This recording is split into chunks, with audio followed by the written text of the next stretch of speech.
Welcome to a post-game edition of KU Sports Extra. I'm Benton Smith. I'm with Tom Keegan, who is standing on the shoulder of giants right now after a KU football loss to Texas Tech.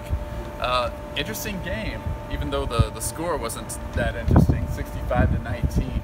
But we saw something new today.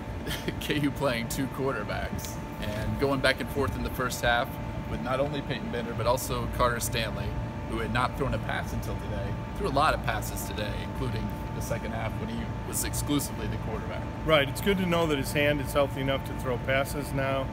It's been good for a couple weeks now. He wasn't available to throw passes early in the season because of the injury to his hand.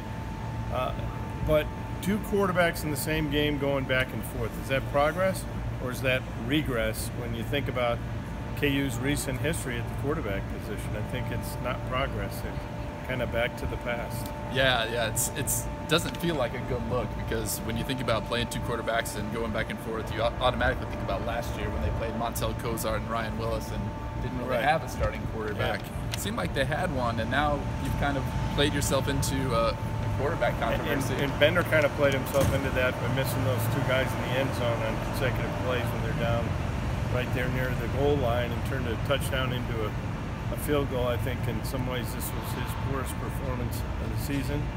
And you know, this is a team that maybe isn't as talented as any other Big 12 team, but maybe they're a couple inches shorter, but you still have to stand tall. I never hear you using your lack of height as an excuse. And you got to stand tall and just keep playing hard. And there just hasn't been any progress for almost a decade now. Yeah, the weird thing about this game too is that the offense had been the strength of this team, clearly, in the first four games. And now you don't really know what the streak is, it seems like. I mean, I guess we have those other games to look back on, but now the offense has these kind of issues because you don't know who the quarterback is. David Beatty said he isn't sure at this point who's going to start next week at Iowa State. That's not a good thing.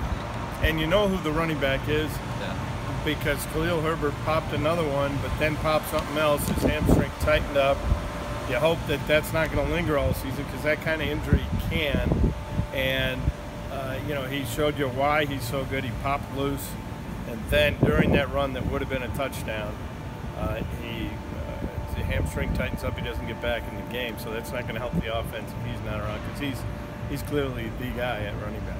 Yeah, and another glaring issue, obviously, is the defense. You know, I mean, you lose 65-19. One of those touchdowns comes for the Texas Tech defense, so you can't blame that one on the defense. But mostly the defense was to blame. Largely, but you know, the offense did put them in a bad position. But you just have to stand tall, whether you're the offense or the defense, and not pay attention to the scoreboard. But you know, the first three possessions, Texas Tech just touchdown. What's the cliche, Benton? Went through like a hot knife through butter? Is it like something a knife through hot butter? One of those. But yeah, I mean, it wasn't good. Texas Tech scored the first 21 points of the game and the final 30 points of the game.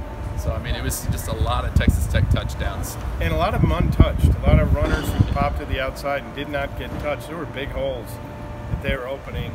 I don't see any positive you can take from this game. I see nothing encouraging about this game. There are still 7 games left on the schedule, and it's a challenge because the next game is against a team that just beat Oklahoma.